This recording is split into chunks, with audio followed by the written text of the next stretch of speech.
Mouin Rabbani in The Hague. He is a senior fellow at the Institute for Palestinian Studies. Thanks so much for speaking to us. So now, with the backing of the Organization for Islamic Cooperation, we have more and more prominent voices speaking out against Donald Trump's peace plan. But as we heard when this peace plan was announced, it's not all Arab voices. I mean, Bahrain, Oman, Saudi were all there to celebrate the deal. What do you think is going to happen to Trump's so-called deal of the century? Well, if I can first correct your terminology, you refer to it as a peace plan. And of course, it's not a peace plan. It's neither intended to achieve peace, nor is it a plan in any conventional sense of the term. Rather, it's an initiative through which Israel, with American blessing, will be able to unilaterally impose terms on the Palestinians. And whether that results in negotiations or an agreement is, from the viewpoint of the plan's drafters, entirely irrelevant. I think with respect to your question, the key issue for the United States was not so much to have Arab and Islamic states accept the plan, but they hoped that at least initially they would not reject it. And to their credit, earlier this week, the Arab League unanimously rejected this initiative. Now the Organization of the Islamic Conference has done the same. So those, I think, are important developments.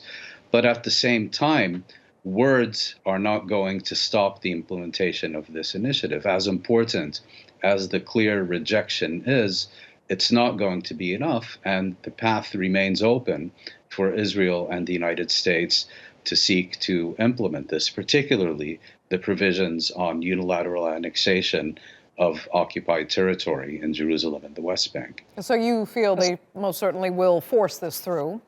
And what's the end game then? Do the Palestinians have to rise up again and try to stop and protest? Perhaps another intifada could start? Or do you see more and more Palestinians just putting their hands up in the air and saying, you know what, we're exhausted. We know you will not let us have what is just, what is according to international law. What more can we do? I don't think it's possible at this point to give a clear response to your question. In terms of the end game, it depends very much on how the Palestinians, how the region, and how the international community responds. If they are going to be met only with words and dissent here and condemnation there, then nothing is going to stop them. If, however, clear consequences are attached to these actions, then they will think twice of proceeding further. As far as the Palestinians themselves are concerned, surrender for them is not going to be an option, because they're not faced with a situation where, if they were to renounce their rights and capitulate to Israel's agenda, that they would be left alone and things would improve for them. That would be, under the best of circumstances, what they can expect. But it's very clear that this plan aims to further encircle and dispossess and disempower the Palestinians, so that in the end they have no future in their own land. And therefore, I think they will have no choice but to resist and seek to foil the implementation of this plan. The extent to which they are successful in doing so depends very much on, first of all, achieving internal Palestinian reconciliation.